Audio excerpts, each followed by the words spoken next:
गांधारी के 5 चौंकाने वाले कटु सत्य।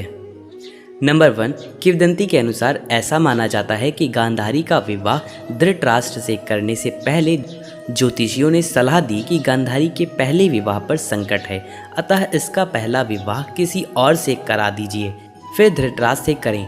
इसके लिए ज्योतिषियों के कहने पर गांधारी का विवाह एक बकरे से करवा दिया गया था।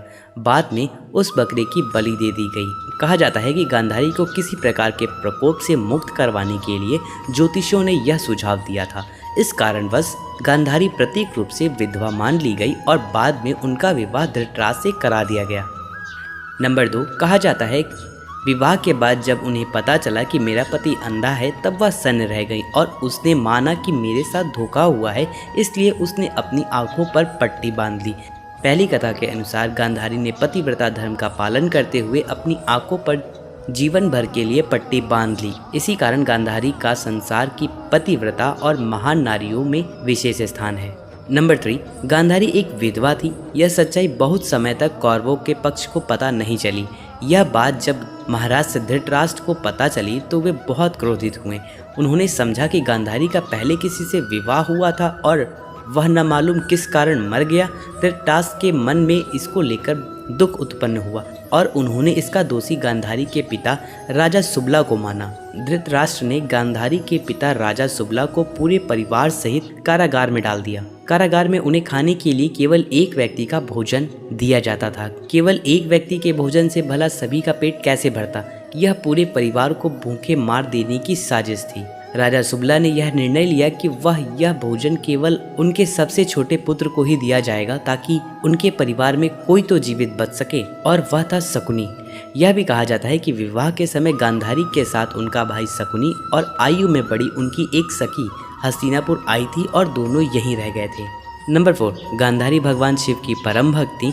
शिव की तपस्या करके गांधारी ने शिव से यह वरदान पाया था कि वह जिस किसी को भी अपने नेत्रों की पट्टी खोलकर नग्न अवस्था में देखेगी, उसका शरीर वज्र का हो जाएगा। युद्ध से पहले ऐसे में गांधारी ने अपनी आंखों की पट्टी खोलकर दुर्योधन के शरीर को वज्र का करना चाहा, लेकिन श्री कृष्ण के बहकावे के कारण दुर्योधन ने अपने गुप्तांग को पत्तों से छिपा लिया था, जिसके चलते उसके गुप्तांग और जांघें वज्र के समान नहीं बन पाए। इसी कारण अपने प्रण के अनुसार महाभारत के अंत में भीम ने गदा से दुर्योधन की जांघ पर प्रहार किया और दुर्योधन मारा गया। नंबर 6, गांधारी के पुत्रों को कौरव पुत्र कहा गया, लेकिन उनमें से एक भी कौरवी वंश नहीं था।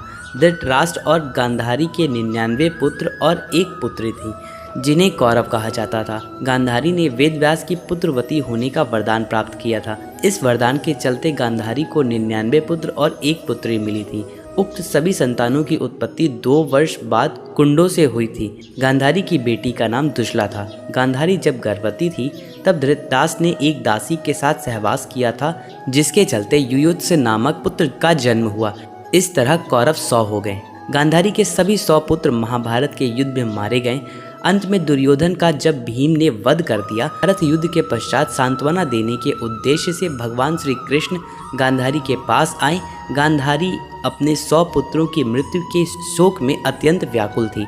भगवान श्री कृष्ण को देखते ही गांधारी ने क्रोधित होकर उन्हें श्राप दिया कि तुम्हारे कारण जिस प्रकार मेरे 100 पुत्रों का नाश हुआ है, उसी प्रकार तुम्हारे वंश का भी आपस में एक दूसरे को मारने के कारण नाश हो जाएगा। भगवान श्री कृष्ण ने गांधारी से कहा, देवी, मैं आपके दुख को समझ सकता हूँ। यदि मेरे वंश के नाश से तुम्हें अशांति मिलती है तो ऐसा ही होगा। भगवान श्री कृष्ण ने माता गांधारी के उस श्राप को पूर्ण करने के लिए अपने कुल के यादवों की मति फेर दी। मौसूल युद्ध के कारण जब श्री कृष्ण के कुल के अधिकांश लोग मारे गए तो श्री कृष्ण ने प्रभास क्षेत्र में एक वृक्ष के नीचे विश्राम किया।